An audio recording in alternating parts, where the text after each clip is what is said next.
Chat, should we talk to some bozos in the disky? Wait, somebody DM'd me and said they have to go to lunch soon. Wait, the person that DM'd me and said they have to go to lunch soon, which by the way, have to go to lunch soon, but you can talk to me while on the shift. Based as hell, work on company time. Their name is just Synchronized Clocks. I just want to know what the that means. Their job is to be a clock? Okay, I want to hear about the Synchronized Clocks. I was like, oh, you actually pulled me in. Hey, how are you? Yeah, no, I did. I don't know if you heard, but I think it's really based that you say, I can't talk to you on lunch, but I can talk to you during my shift. Yeah, that's my up. I'm actually on lunch, and I'm about to be done with lunch. Okay. So what the fuck does Synchronized Clocks mean? Hard to explain when you change your profile name and you only get like 20 characters. Right. But so essentially I work for a company that manufactures synchronized clocks and emergency notification systems for schools and hospitals. If you ever been at school and you've been watching the analog clock tick over until your next. Yeah, because the period's going to end at exactly when it rolls over. Yeah. Yeah. So those clocks have to be managed by a master clock system in a building that's separate from, let's say, I don't know, your phone time. Right. Because if they're on network to the school's running server, then it matches all the school and faculty clocks on their laptops and everything that's associated with the building, right? And hospitals have to manage that the exact same way, because if they go off, let's say, satellite time or something similar, right, then everybody's trying to get into a meeting based on what's on their phone instead of what's regulated to the entire building. Yeah, also for like time of medication, that's why they're always looking at the clock in the room and not at like their phone or their watch or whatever. Exactly. Yeah, and even wait, you can play God then?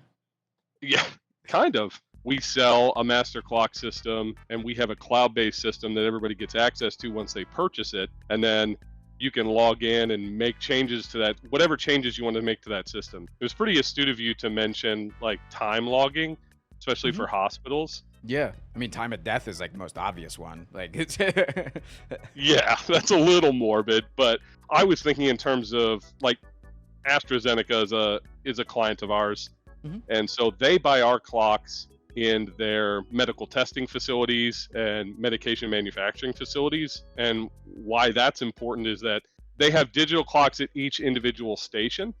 And so if you're manufacturing medication or you're making changes to medication, all that has to be efficiently and diligently time logged. If they get audited, for instance, and their clock at station B in wing A was off by a certain number of minutes, then all of a sudden that can cause a large problem, right? Yeah. Because before they made the change, that medication was distributed to them to make a change or to add some other component. And then if those time signatures don't line up, then the FDA is, that's a huge problem, right? So I know clocks aren't sexy, but they're integral to all these businesses. Have you seen a clock before? They got two hands, sometimes three. What's interesting, and I think your viewers will find this interesting, is that a lot of K-12, so lower education specifically, is looking to pull away from analog clocks and switch exclusively to digital clocks. And a lot of the feedback is because kids can't read clocks nowadays. They're not taught how. I agree. What the fuck is it? It literally takes like 10 seconds to teach them how to read a clock. And I understand some people are going to struggle with it. Some people struggle with everything. But it's literally just the smallest hand. What number is it past? That's the hour. It's the easiest thing. It's not hard. Dude, I'm with you. And so we fight that battle all the time, because my personal responsibility is to manage our architecture and engineer relationships across the United States and Canada. My job is to communicate with those groups and then appeal to them so that they specify us on projects. When an architect or an engineer builds the plan for a building, they say, if you were going to come to them and say, I want to build a huge warehouse, they go, okay, here's how we're going to do that. You're going to let us know what your vision is, how you expect the building to go. And then we will go on the back end and we will suggest to you what type of materials make up that room, right? Here's the type of concrete you want to use. Here's the type of walls you want to use. So you're saying here's the type of clocks you want to use. 100%. So what I'm saying is I appeal to those engineers before you even talk to them, or before K-12 or hospital even talks to them about building a new building. That's my whole job, is to manage that relationship. Outside of that, as long as I meet my quota, I have quota on spec rate across the country. It logs how many public projects happen. And then as long as I'm above that number, I can sit on my ass and watch you or play Slay the Spire or fucking World of Warcraft or whatever. That's cool. I'm happy we got to talk then. That was really fun. Cool. Yeah. Thanks for pulling me in. I appreciate it. Yeah. No, absolutely. Have a good one, I guess. At least you'll never be late to things. Yeah. I appreciate it. And huge fan, by the way. Your content's awesome. Huge fan of the work you do, man. Shit. Yeah. Okay. Okay. All right, dude. Bye. All right. Later. Clocks. That was cool. Wait. Dude, I don't take things well. Orc. Hello. Oh, hello. Sorry, let me turn off your stream. Good timing, too. I'm just stepping back out in the yard. How you doing today, brother? Doing well. Okay, so it just says you're a junkyard guy. Yeah, I'm a junkyard guy. So I think I'm in the second biggest junkyard in Virginia. Essentially, I do anything for them. Yeah. Would you like a small video tour of the junkyard? I'm actually walking towards the back now. I can show all the major highlights. The highlights of the Yes, absolutely. Hold up. What the Is the video playing for you right now? Yeah, no, like clear as hell. This is the Fredericksburg pick apart. Feel free to come by and see me. You'll see me hiding in the cars taking naps. All these cars are all crashed the hell out. I'm allowed to curse. I know you say hell, but I don't know if I can say anything more. You can say anything but slurs. Cool. I will not say slurs. Not in your Christian stream, sir. Of course. Yeah, no, just one of the, I think, second biggest junkyard in Virginia, from what I've been led to believe. We have over 1,000 cars here. What I do is I just inventory them, honestly. Mm-hmm. I do a little bit of HR. I do a little bit of covering for people on their lunch break. But otherwise, I just walk around and look pretty. We take all of our engines and transmissions ourselves. Yes, sir. Hell yeah. Bunch of them out here. Can people just come and like pick them apart or like? Yeah, there's one back there. I can't really see it right now, but there's a public yard and a private yard. We're walking past the public and the mechanic shop now, but we're going to the private where it's a little quieter. That's cool. So what is the end of all of those cars? Are they gonna just get punched into a cube and thrown somewhere? Like, we're actually about to walk past the Cuban section now. Fuck yeah! Can we see a car get crushed? We can try. I don't know if they're crushing cars right now. That's but you can see a couple of those cars back there have been crushed, or at least partially crushed. Yeah. All the important parts have been taken out of them right now. We got a loader over there just picking up a car to take it to its end. Don't know what its end going to be, but might be the crusher. What happens when you run out of room? Yeah, if we run out of room, we actually sell all of the crushed cars as scrap. So that so then somebody takes them and they crush them and then they make them into scrap or whatever. And they crush them even further, then recycle all the metal materials. For how messed up this place looks, we're actually a green industry. I know it's weird to say, but we're surprisingly efficient at recycling. Genuine question: what's the smell like? Terrible. It's one of the main reasons I'd like to quit. It's honestly the only reason I want to quit. Yeah. My hair smells every day. I have long hair and it gets covered in oil and transmission fluid. Yucky. Yeah, no crushing going on right now, but that's all good. Might be in a little bit. I'll text you on Discord if there's a crush happening. Dude, I would, if I'm still live, just like, I give you permission to spam my chat if there's a crush that's going to happen. Full permission. Well, thank you for that. I appreciate it. I promise I won't abuse that privilege. Only if there's a crush going on. It's a fair privilege, you know? Sorry about any loud noise you're getting. We're about to get quiet in a second if you want to ask any questions. No, it's only loud for you. Again, AirPods, headphones, they got really good noise canceling. Bro, I'm raw dogging it right now. There's nothing. What? Then your phone doesn't pick up anything. It's only picking up your voice. Maybe it's Discord. That's probably Discord. Discord has really good noise canceling too. What does your day-to-day look like? You said your day-to-day is like inventorying and shit, but I imagine that's like being out in the yard, right? Yeah, so I'm walking to a car right now that I'm going to inventory. Okay. I'm going to walk through all these rows over here to some uncrushed cars, and I'm going to see what's good and what's bad on them. Okay. Do cars ever get to, because I'm assuming they're only coming here if they're considered totaled, right? Totaled or not worth it to repair. Okay. Does any car ever get out of here, like alive? Yes, cars can come out of here alive. I actually drove one for 6 months. Oh, Bought shit. it from my boss for $700, fixed it up, and I drove a 93 Corolla for 9 months. Hell yeah, Ish. that's awesome. That's awesome. Does anything like really expensive come in here and they're like, it's like mainly fucked up, but then some car guy comes in and collects some parts from it? Yeah, we usually keep it in the private yard, so it's all like very low-key sales. We don't have people just going randomly finding a Lamborghini or something. Right. But we did have a 1 of 500 Lexus come in, and that car altogether sold for like 50,000, all of the parts. That's crazy cool. Yeah, otherwise my day-to-day is just kind of random. I inventory cars until they need me somewhere else.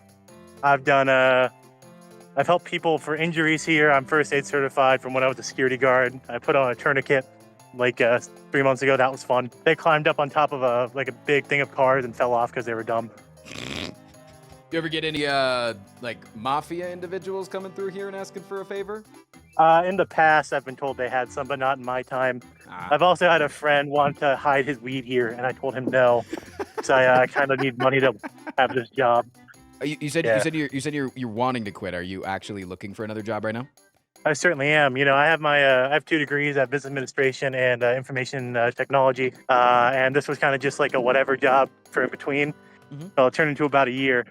So that's kind of where we are now. Look at this motherfucker! Jesus. Holy! That shit got eaten by the world. Some of these cars tell like really sad stories. Yeah. Like you'll see like that this thing was burnt out torched. car having like, Yeah, that was torched. Holy shit. and you don't know who was in it, if everyone's okay, if it was from a crash or something like that. But then you find like the back of a pickup truck that's all destroyed with like 37 Modelos, and the guy's ID, which is ripped in half and expired. Well, hell yeah, that was fun. I'm glad that we got to speak. This is really cool. Like people in chat were like, Yeah, "What if I don't have that interesting of a job?" I was like, "It's interesting if you're passionate about it." I think this is one of those things. It's just like, I'm not passionate about it, but no one's experienced this before. I shouldn't say no one. Not many people have experienced it before. yeah, If you don't build your own cars or anything, this is a whole new world. So honestly, guys, just get out to a junkyard near you. It's fun to go look at. Don't break anything or they will make you buy it. But like if you don't get caught, whatever. yeah, things are already broken. It's kind of hard to prove. I don't tune into stream much, but I do watch every single one of your YouTube videos. Well, thanks for coming by. I fucking appreciate this. It was cool as Yeah, shit. no problem. Thank you for your time, and I will keep watching for the rest of the day. I want to see some more cool jobs. Yeah, take it easy, dude. Later on, brother. I break software for a living. All right, let's talk. How's it going, man? So, do you live in Malaysia or like temporarily or like? No, so I live in North Carolina, but my company makes products for different companies all over the world, and they shipped me out to Malaysia because it was cheaper and easier to ship me out to Malaysia for a month to finish testing the product than it was to ship something back to the U.S. due to tariffs. Oh my god. Yeah. And it's just because of the aluminum that this specific product that I'm testing for them now has. It's impossible to ship aluminum into the US now. So they're like, nah, send you out there. God, we're cooked. We're so cooked. At least you live in Mr. Beast state, so at the end of the day, you can just go win $1 million staying in a dungeon for a year. God, it sounds miserable. No, come on, it'd be fun. Can you be more specific without doxing yourself and all that shit? Of like, what specifically do you break? Because you said you break software, but now it sounds like you're working with something physical. That's kind of the beauty of the company I work for. Okay. So my company makes products for all sorts of different companies, and it can be anything from the software for some hardware that a company has made, or we make the hardware and the software. So I specifically test the software of the products that my company's made. So I've worked on things from laparoscopic surgery devices to now I'm testing the software of an RNA DNA. What the fuck is a laparoscopic surgery device? Okay. So you know how they don't have to cut like a giant flap of your flesh open and peel it back anymore to get into you? They can now just cut a small hole and stick a camera through that and stick another pole through you. And so they only cut like 2 to 3 small holes when doing surgery on you instead of cutting open a flap and peeling your skin back. So it's much less invasive. Genuinely didn't know that we were doing that. No, actually. But that's cool. My friend that got the old surgery and has a giant scar got scammed. Yeah. So what I do is I test the software of the surgery device. So I make sure if something goes wrong, that surgery device doesn't run away with just activating the cutting blade that's inside of you. So that it doesn't harm save someone. my life, please. Yeah. So, like, I have to submit documents and make sure that everything is up to a standard that we follow. And then we submit that to the government. They approve that. And then there's some back and forth if we miss anything. Wait, does that happen, by the way? Not on anything I've tested. Because you're really good at your job. One would hope. Or because you're really bad and didn't catch it. Hope not. That's cool. That's cool that it because it sounds like you're testing stuff that needs to be handled with care. And it sounds like based on that timeline, you are doing that. People can breathe a sigh of relief when they're hearing about these like insane machines, but then it sounds like it's taken very seriously, you know? Yeah, it is. I specialize in something called 62304. That's the specific regulation that we follow. And there's something called like class A, B, and C levels of risk, I would say. Levels of like what this medical device can do. So if I recall correctly, class C is like risk of major bodily harm or death. So the regulations that we follow when we're testing a class C device are quite strict and severe. We love strict and severe in the classification of things that we're talking about. It sounds like it feels very rewarding. Is that true? Yeah, I would say so. Especially when you find some sort of bug or some sort of problem. Fortunately, the people I work with are pretty dang good at their jobs, so it's pretty difficult to find stuff. But anytime we do find something, it's always like really satisfying. It's kind of like solving a puzzle. I'm glad that you like what you do. Yeah. It's sometimes I feel like we look at, you know, the fucking like social media and like we get like the lens of all of the most miserable people in the world, you know? Like I feel like a lot of the most vocal people are always either celebrities or miserable. Well, I mean, I kind of get to break stuff for a living when you think about it. Like I'm literally just breaking things, and that's my job. I just do it through the lens of a computer. You sound like you get to be a child for a living, you know? You get to tinker in a very professional setting. I'm really good at making things go beep boop the wrong way. Yeah. Have you made something blow up? Oh, actually, yeah. We were testing one of the boards, and I had to solder like 20 wires to this board in order to like short circuit the board to create issues, to make sure that like when an issue pops up, the error is handled and the software shuts down the system and turns the power off. Well, I wasn't really paying attention to which two wires I was touching, and I touched a 5-volt rail to a 24-volt power rail and blew out the board that I was working on. So I got the blue smoke of death. Yeah. Yeah. Scared the shit out of you probably. Yeah, didn't shock me, which I was very happy about. But yeah, definitely gave me a little bit of a surprise. Hell yeah. Dude, thank you for coming in. When do you leave Malaysia? When do you get back? It's supposed to be in 2 weeks, but as projects go, there's too many cooks in the kitchen. Too many teams want the access to the device at the same time, so it might be a month. And I've already been here for a month. Shit. Does it feel lonely being in a place that you know, it's a bunch of people that you might not be able to understand the language of? So in Malaysia, English is part of their like primary education.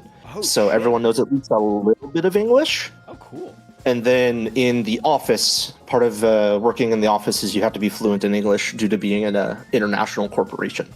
Oh, so then never mind. yeah, got some pretty cool coworkers, and I love Asian cuisine, so yeah. I'm not going to complain at all. Well, hell yeah, dude. Good luck, and keep breaking shit. Yeah, man. All right. Have a good Peace one. out. And see, here's the thing, chat. When somebody just said, I work in software and I break things for a living, I'm going to be honest. I thought that was going to be a pretty boring job, because I feel like there's a lot of people that work in software, and there's a lot of people that might test shit. As soon as you talk to somebody, they talk about it, they're passionate about it, it's unique to their very specific situation, they're in fucking Malaysia because of the goddamn tariffs and not being able to send shit to and fro. It ended up being so cool, even though I was like, maybe it's not going to be the cool. I was just like very pleasantly surprised and happy, and yeah, I don't know. That was really nice. That was really fun. Okay, there is one person that I think would be really interesting to pull in here, because I could potentially hire them. It is a person named Vorticity, and they are a chess coach. What are your thoughts on maybe bringing them in here And then I asked them, yeah? Okay, I'm gonna bring them in. Greetings. Hello. Oh my god. Hi. Joseph. Yeah, it's, I'll admit it. I have a nefarious reason to bring you in here, Oh. What might that be? Well, you know that I have to learn chess at some point. I'm not gonna lie, do I need to expose you here? What? Is this you? Well, I mean, no, it is me. I actually sent an email offering this a while ago. I won't lie to you. Did you actually? Okay, but I listen, did. Listen, here's the thing. Did you send it to, like, how long ago did you send it? I mean, like 2 or 3 months ago, something like that. Okay, so yeah. So for the past like 2 years, I've been a part of an agency. All the mail comes into the agency, and it's like literally because it's supposed to be a quote unquote business email. It's not really mine. Like I don't really look at that email all that much in terms of like business stuff because they're the ones that sift through it and bring me, because it's mainly for like sponsors and shit like that. Email's a terrible way to like reach me. If you want to reach me, send me like a DM on Discord or like even fucking Twitter or some shit. So basically the people you pay haven't gotten back to me yet. Well, they're never going to because you're not offering them money. So, yes. Sad. Yeah. No, I would be extremely interested in you coaching me at chess. No, I'm down. Do we want to talk about like my job or do we want to talk about the offer? Because I'm down for either. I'll be honest. I'm down for either. You said that your job is being a chess coach. Yeah. Like, is this full time? It's part-time. I graduated college. Doing this is like a part-time thing while I study for an MCAT. And then if I don't do well on the MCAT, I'm just gonna become a full-time teacher. Oh, so you're going to med school? Yeah, well, I'm trying to. I mean, obviously, I need like I'll be honest. I wasn't a great student in college, so if the MCAT score doesn't work out, then I don't know. I'll just become a teacher. What is the dream though in med school? Because that's like very broad. Pediatrics. I mean, pediatrics. General. I mean, I like working with kids generally. I actually could have guessed that based on your vibe and tone. You kind of have like a Mr. Rogers if he took speed kind of vibe. Oh, really? I've been sipping on some Monster. Yeah, you just sound like a more chipper Mr. Rogers is what I'm trying to say, but I tried to say it in a funny way. Yeah, you give off that vibe of just being very harmless. Is like the term, you like, and I think that's the... You know what's crazy? My girlfriend has said the exact same thing. Dude, I was been home alone for like the last week, right? August just got back, and over the weekend, a bunch of people came over, and I texted my next door neighbors, which is 3 women. They're the only people in that house, and they came over and chilled, and like they didn't know that people were over originally, and I was like, yeah, just come on over, like chilling out by the pool, and they came over, and I was like, you guys came over like to hang out with a man alone. They're like, yeah, you're pretty harmless. And I'm like, that is like such a fucking compliment. Like to get called harmless or that you feel safe around somebody. Like I want that word more than any other word. I agree. I will say, okay, this is such a sidetrack from the original point of this, but like I will say, like, I agree, definitely, like, being, considered harmless is like a good compliment. I mean, obviously, especially in like the line of work where like I'm working with primarily a lot of kids, I think that is definitely something that helps. Yeah. But I will say there is something a little like ooga booga in my brain that's like, wait, what do you mean? Like no harm at all? Like, I mean, you know what I mean? No, I can fucking murder you with my bare fucking hands. How dare you? No, I get it. Yeah, it's like I'm a man, right? Like you sound like you're a man. I don't know what your gender is, but I know I am.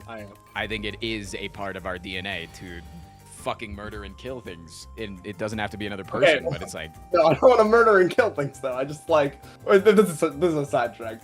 No, you should call me if there's a spider on the wall. Yeah, exactly. Yeah, no, but yeah. Okay, the obvious question that everybody wants to know, what's your chess rating? I played a lot when I was younger, but like I've lost a lot of rating like over time, but sure. I'm like 1800 USCF and then about like 1900 on chess. Normally right now I'm at like 1750. I've been trolling. Chad, translate. What does that mean? That's a nice rating. Okay, good job. Thank you. So yeah, I mean, that feels like you're gonna be perfect for coaching me, and then our goal should be to gaslight my way into Pog champs, and then win the whole thing from under their noses. I think that would be a solid goal, right? I'm down. Yeah, I think that's entirely doable. It's really my belief that anybody can be good at chess. Like anybody can be at least just like good at chess. Okay. I don't think anybody can be, like a grandmaster, but I think anybody can be good at chess. It's not a hard game. It just requires a lot of like effort to be good, if that makes sense. No, absolutely. I think yeah, it's just a game that it's I think relatively easy to low skill floor, high skill ceiling, but the skill floor is like slightly elevated off the ground to the point that it's intimidating. Yeah, I agree. I think okay, at this point this is like more tangents, but I really do think that chess in general I mean, this is not like a new thing, but like for centuries has been like marketed and branded as this like, oh my god, like you have to be like a mastermind genius, like the beautiful mind, like, you know, math all over the place in order to, you know, be able to play the game. Fucking Andrew Tate is a grandmaster or some shit. Like it's no, I don't think he is. There's no way he is. That's what the news is claiming, okay? Oh, okay, right. And that, you know, the internet would never lie. Apparently he is like fairly high rated.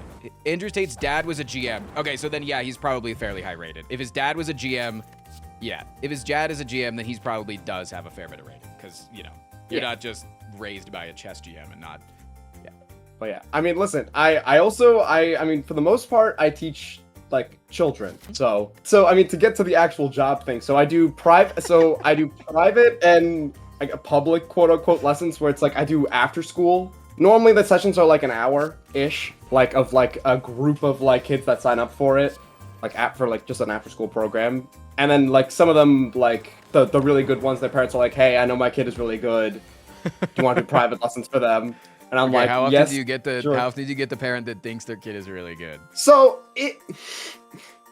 I mean, not that any of them are gonna be watching, but you know, I'm never gonna be mean to my students. But like, I don't know. I think it's kind of complicated because some of the kids are like naturally gifted towards it, but they just don't like chess. Like just straight up, they just don't like chess. They're just there for like after school, or like their parents like want to sign them up. So like, cause it's like, oh, it's chess. They're gonna make my kid a genius or something. I mean, like it's completely valid. I mean, like I'm not gonna, cause obviously it's my job to teach them chess. But you know, it's really difficult to be like, hey, you need to learn chess when they're like, I have no interest in this game, like at all. Do you ever like talk to the parents on their behalf and be like, hey, your kid just like, oh yeah, all the time. I mean, yeah, I mean, there's always like, normally I have like about 10 to 12 kids on average for like for an after school class. There's normally like one that like just straight up should not be there.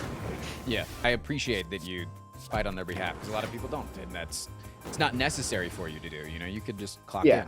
Well, the main thing is that like I do feel bad. Like, okay, I mean, I guess taking their money is one way to say it, but like I'm doing a job. But like, I feel bad. I feel bad. I would feel bad if I was like, if they were like paying me money and then they're like, their kid is like just not learning, you know, doesn't want to be there, is not having a good time. It's good you have a conscience. We love people with a conscience. Yeah, I have some morals. So if you said if the med school thing doesn't work out, then you would go just, okay, I'll just go full-time teaching. Is that to be full-time chess teaching, or? Oh, like a science or math teacher. Like, no. The problem with chess teaching in general is that, I mean, obviously it's not a 9 to 5. You can't do straight up like 9 a.m. to 5 p.m. just straight like 1 hour lessons and just pad your bank account to the brim. I mean, maybe you can't, but like, yeah, you know, once we're done with you, then I'm then you'll hustling, be able to do so. you know. Listen, if I joined Andrew Tate's university for chess coaching and hustling, then by the end, true, you won't even need me then. Yeah, then I'll know how to not only be really good at chess, but also hustle other people into giving me money to make them good at chess. Teach a man to fish type shit. For real. So you said that you would do math or science or some shit. Definitely math or science. I mean, I don't know. I'm just trying to gauge if there's like a subject that you would be very passionate about. Oh, definitely math for sure. I mean, okay. I know I literally just said like you need like you don't need to do like you don't need to be like a math science like genius to play chess. I swear it's just a coincidence. I swear. If you are actually interested in, me teaching you chess, I am 100% down to do that. No, I 100% am. I want to figure out a thing that's more than just, I don't know chess, now we're going to do a stream of me learning chess. I want it to just be, like, I want to figure out an idea of I get taught chess maybe like once every few days or however many times. You give me so many lessons, and then I have to do a stream where I have to get to a certain rating. Like Every failed puzzle, you have to give me 20 Slay the Spire runs. Maybe that's not a bad idea. We just like some sort of like not punishment maybe, but like we do some puzzles. You get it wrong. I don't know. 5 gifted subs for every chess puzzle he messes up, guys. You heard it here first. I am a big puzzle fan. Well, yeah. No, I'm super down. Message me on Discord. Yeah, send me a DM on Discord. We can talk, and then maybe set something up in like within the next month, probably. Yeah, I mean, I'm still studying for the MCAT, so I got all the time in the world. Yeah, we'll figure it out time. All right, dude. I will see you soon then. See you soon. Chat, we have official chess content on the way. You're welcome. That's what this was really for. A lot of people told me Frost is just trying to find viable renters for his properties. This is what I was really planning for. I was planning for my savior to come through in the form of chess. Okay, I'm gonna talk to NL's TikTok editor and then probably the caster guy. Yo. Okay, sorry, you were forced in here by popular demand. You're my second monitor stim station while I edit. Because you would be weird to have me open and Northern Lion, or sorry, to have Northern Lion and his TikTok open at the same time. Yeah, well, I only edit for him once a week, but it's really? coming up. I'm sourcing the clips. Yeah, I do like at the end of every Friday, I get the top clips of the week, and then I just make them into shorts. So I assume that does that mean that you're editing for other people, or? Yeah, I edit for 8 content creators right now. But it sounds like NL's the biggest because that's the one that you clickbaited with. Yeah, exactly. See, we get it. You know, we're two cuts of the same branch. You need right now. you need the content. You need the content. Yeah. Wait. Okay. Can you name the other people that you edit for? If you're comfortable. Yeah. So I edit for Cutie Cinderella. I edit. Okay. For Wait. the She's Fear End. way fucking cooler than NL. I'm gonna say it. I'm calling it out right now. Because you know what? Cutie's a fucking petty little bitch in the fact that if she knew that you came on this stream and that you clickbaited Northern Lion and not her, lead anchor of the Fear and podcast, streamer awards creator, host, founder, co-creator, runner, the queen herself. Caught. I'm just saying. Oh, Thanks for getting me on. it's fair. Thanks for getting me It's on fair. live stream fails. Appreciate that. Yeah, no problem. No problem. Okay, so who else? Go ahead. The Fear End podcast. Motherfucker, that's bigger than NL. I'm sorry. You're just It's naming just- things no, that are it's- bigger it's- than NL. You're just It's their Patreon highlights. That's it. It's not like. Does their Patreon make more than the Yard? I have no idea. I don't actually watch Because the I know show. the Yard's like over 200K a month. That's insane. Mm-hmm. And they were talking at one point on one of the, because I listen, I'm a big podcaster because I have tinnitus, so I constantly have to have like shit in my ears. So I'll listen to their podcast for sure. And yeah, they were talking like a couple of years ago about how they were competing with them for money earned on that.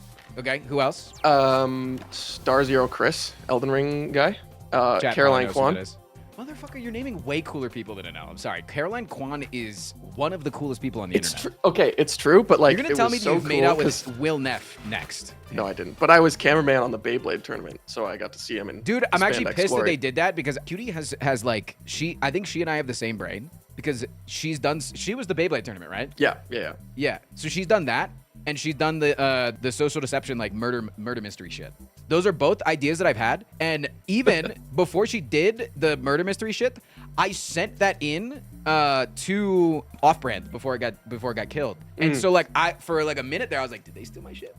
Did they fucking like just see my thing, my idea, and then took it? But can't even be salty if they did because it was a great idea. But I was a much smaller creator at that point. It's funny. I've DM'd people being like, "Hey, this is a fire idea for a stream," and it's like me and my 14 followers. They're not gonna get through. Dude, I used to do this thing in high school. I was a theater kid. Spoilers. Okay, sure. And there was this thing called Play in a Day, where you had a day to write, block, direct, put on like a 10, 15-minute play. And then at the end of this, it was during the school day. And then at the end of the school day, they sold tickets and it was like a competition and everyone was like publicly adjudicated in front of everyone. Wait, that actually sounds like such a good stream idea too. Right? So I DM'd that to Ludwig like 4 years ago. But So wait, why Cutie's don't the you- reason I dropped out of film school. Because she pays you so fucking well, or because she doesn't pay you well enough to afford it? Because she pays me so well. No, it's because I was in school and then COVID hit, and then they were charging more tuition for online classes. I was like, that's kind of bullshit. Thanks, Canada. And then Cutie, I like edited a clip of Cutie's stream and put it on her Reddit, And then she was like, "Oh, I kind of like this editing style. Send me a DM." I was like, "Okay, cool." So I did. That then is she like hired me. Such a cutie thing. I know like a couple of people that have worked for like Scootish and shit. Yeah. It's like that's how it happens. It's just like, hey, you're really good. Come work for me. Yeah, NL too. I just tweeted at him. I was like, "Hey, let me edit your TikToks." And I got a DM like 2 days later. He's like, "Yeah, okay." So you're like either you're like God's gift to TikTok editing, or you're just like really fucking good at cold calling. Which is it? Both. Okay. So Yeah. you get both. Yeah. That's cool. I wear many hats. So now you're a but I- full-time TikTok editor or like shorts editor for multiple people now? It's shorts and long form. I prefer long form, but Okay. shorts is fun too. Because I find when I start editing for someone, I don't watch their content anymore because like I'm also just editing all day, and like if I So watch someone's thing, it's I muted. shouldn't hit my follow-up question then. Oh, am I looking for more work? Well, I got my second channel that's going crazy. What I would ask for you is, since you edit, I'm assuming. So, do you just do the edits, or do you also do like channel managing and stuff like that? I do. So I manage Cutie Cinderella Daily, which is Cutie's second channel. Because I would so I love just, for like- you to take a look at my channels and my second channel and just like give me your opinion. I'd pay you for that. From a back end perspective, what could we do better? Yeah, a little audit. Yeah. No, I think I need that, honestly. I think that I feel like I've been like coasting, not like coasting in like a bad way, but just like it's been doing well enough that I'm afraid to make drastic changes. But then Yeah, like that's the fair. second channel, I don't know if you've been following the second channel at all. They actually pop up in my Explore. Right? Yeah. And that's fucking cool to me. And I'm like, shit, we're doing something Yeah. right, but I don't know what the fuck I'm doing, you know? Because the most important thing about a video, doesn't matter how good it's edited, thumbnail and title have to be banging. That's the only thing that matters. Yeah, and I have two people that don't know how to do thumbnails and titles that are just winning. Like that's the thing. Both Mambu and Armadillo. Mambu is really fucking good at editing, and he's my shorts guy. And my shorts go fucking crazy. Like my shorts do really, really well for the size of my channel and for the fact that my shorts have nothing to do with gameplay. 90% of my shorts are not gameplay. And It's just a bit. Yeah, and they do really fucking well. And it's literally because Mambu he went to film school. And I think he actually might have finished film school too. Okay, so he's Then- better than me? What the Exactly, hell? immediately better than you. He's also more attractive than you. I haven't seen you, but like he's God's true. gift to looks. No, He is in Florida though, bit of an L. But he God had to nerf him. Okay. Yeah, he like learned he studied short form. Like he was really good at editing, but he like was not very good at the algorithm stuff. And I was like, brother, if you want to come work for me, because he's a friend of a friend, and like I just started to hang out with him. He's chill. I was like, if you want to come work for me, I like to be a person that's like completely hands off. Like you manage the entire aspect of it.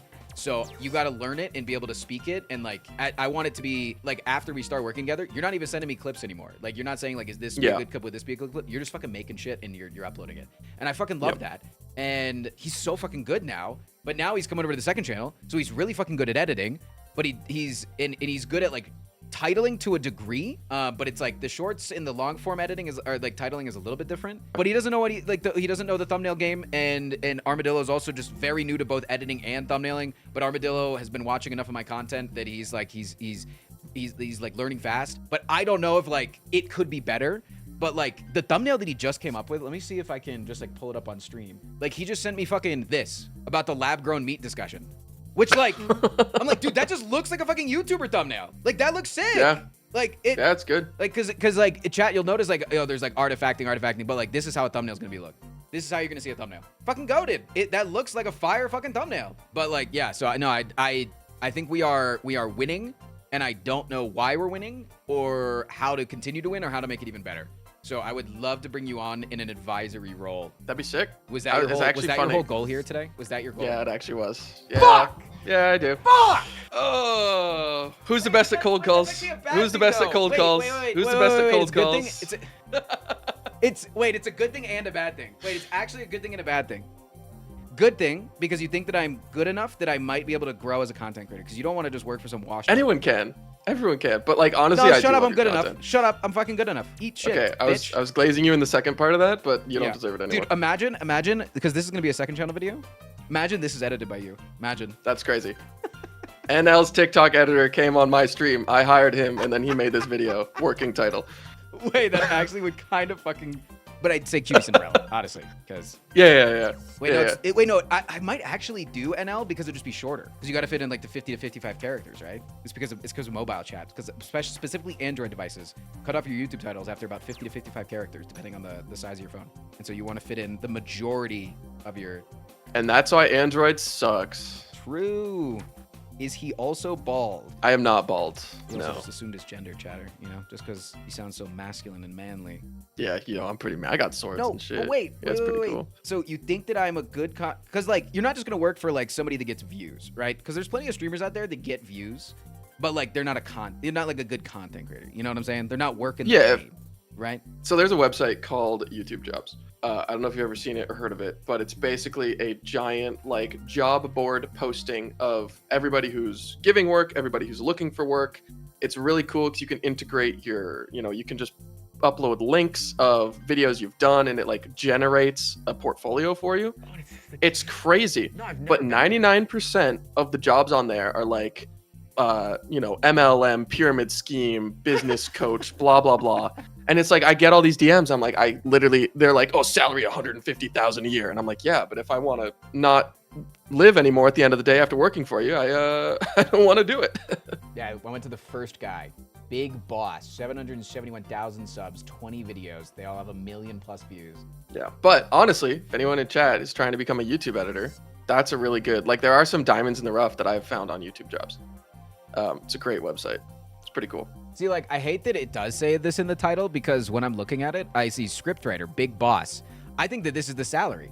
I thought this was the fucking salary. Oh, yeah. They always leave the salary blank. Then they're like, let me see if I can lowball. Really? Yeah, no, I think $10 to $100. I mean, that's thumbnail editor. Never mind. Yeah. If you're starting out, at least make minimum wage. One of my earlier editing jobs, I made $6 an hour, but I needed the money. Yeah, no, I mean, like, people tell me I'm fucking stupid for how much I pay Andrew. But it's like you're also paying to be hands off. That's like you're paying for more freedom and. Well, like people still say I'm insane for 100% of the channel. But like it's like I told him from the start I was paying him $1,500 a month. At start it was just like 3 videos a week, and then we started ramping it up. And he was like, I believe in your channel, and I want like this to work. But it was making like $400 a month. So I was like, I was bleeding 1,000 plus. And I was like, brother, if it ever makes it more than $1,500 a month or $1,500 a month, you get 100% because like you're sticking through this with thick or thin because this is all that I can afford. And now he gets paid like 6 figures plus. Like it's just like he's killing it. So it's hell yeah. It's like those are the people that I want. I want things to be like extremely hands off because I like the fact that I have 2 functioning YouTube channels, a full-time functioning stream, and yet I still have a life. I get 10,000 steps a day. I can usually go to the gym if I want to. I can hang out with people in the evening. I like that. And I know that there are plenty of people that are less hands-on or less hands-off, but like it's nonstop. It's like 18-hour days. Yeah, it's ridiculous. I used to edit for someone and they would give me like a set of revisions. It was like 150. I'd be like, oh, my bad. Shit. This is my 2-pronged thing of when you said that you were here to cold call. 1, you think that I'm good enough, which is like a big compliment because you're working for a lot of big dogs. But 2, you don't want to watch my content anymore because you just said that you don't watch anybody's content you edit for. What the fuck, man? No, exactly. What the actual fuck is this? No. Wait. Wait a second. Wait. You said I'm fucking done with you. Let me consume you and move on. You're the fucking. You're. I'm not. Who's the villain in Green Lantern? Who's that guy? I'm that guy. That big cloud face. Who's okay, that? Don't. No, it's not. It's yes. Yeah. No, who is that? No, it's Chat, better back in me the up. Fantastic Four movies. And No, Green Lantern. Yeah, there's Parallax in the DC universe, but then there's Galactus in the MCU, who's about to be in the new Fantastic Four movie. Spoilers. Okay. What do you mean? He's literally. It's not a spoiler. He walks in the fucking city in the fucking trailer. I haven't seen the trailer, so. Oh, you want me to spoil the whole movie? Have you seen the whole movie? No. Oh. But they kind of spoiled it because of the end of what was the recent movie? What was the recent MCU movie? Ant-Man and the Wasp. Yeah, this guy's good, man. This guy is funny. Thunderbolts. Yeah, at the end of Thunderbolts, they saw the Fantastic Four ship, right? Like I did actually see Thunderbolts. Freaking and that's Maggie like Lizer was in it. That like spoils the entire fucking Fantastic Four movie. I'm not a big Marvel guy. I don't know. I went to see Endgame with my mom and she hadn't seen any MCU movie. So the whole time we're watching it, she's like, "Who's that? Who's that?" And I actually gave her a list. I was like, if you want to know the people, you should probably watch these ones. So out of the entire list of movies I gave her, she watched Guardians of the Galaxy 2. Oh my god. So we're watching Endgame, and then the one scene that Star-Lord's in, she's like, oh, that's Star-Lord. I know him. Why aren't people clapping that he entered the movie? People keep clapping when everybody else enters. You showed her like Guardians 1, Dance Battle for the Universe, and then Just that Endgame. clip. Yeah, and then it's like, oh, I thought this was gonna be like silly and humorous, but like people are fucking dying and getting shot in the face. What the fuck? I don't even know your damn first name. Nathan, whatever you prefer. You would be a fucking Nathan. Oh, that's my bad. Sorry, I'll go change it. Actually, the first person I ever punched in the face as a kid was a Nathan. Hopefully I'm not the second. Yeah, he was my bully, and then he tried to actually get physical with me, but I was a swimmer, so yeah. Dude, back in the streets of Canada, I had a bully, and it was recess a day after it snowed, so there were these giant like snow piles in the parking lot, and this kid was trying to push me off. I literally mustered all the strength that I didn't know I had, and I flipped him over my hip off this giant snow pile, like Scar to Mufasa, and I felt very victorious. But then he came back with 2 other people, and they kicked me on the ground for 5 minutes. Jesus Christ. But it was great. I felt really good after the first part. Did you? Yeah. No, I'm from Ontario. Not from Alberta, chat. That's cringe. Yeah, fine. Okay, we'll talk about some sort of working arrangement or something, Nathan. Okay. All right, don't just know. admit it. Cold call king. Yeah, no, you're actually really fucking good at it because you're like really charismatic and like you're also thank you. like the theater kid in you. Like you have it in you to be a content creator. You're quippy. All right, maybe you could be an MCU hero. I don't know. Yeah, no, we'll talk. Send me a DM. All right, sounds good. Have a good rest of your stream. Yeah, see you, bitch. Appreciate it. I got checkmated and it wasn't even by the chess guy. He's an arsonist on a noble quest to escape the wrath of the IRS. He's got conflicting positions in the endless fight for queer folk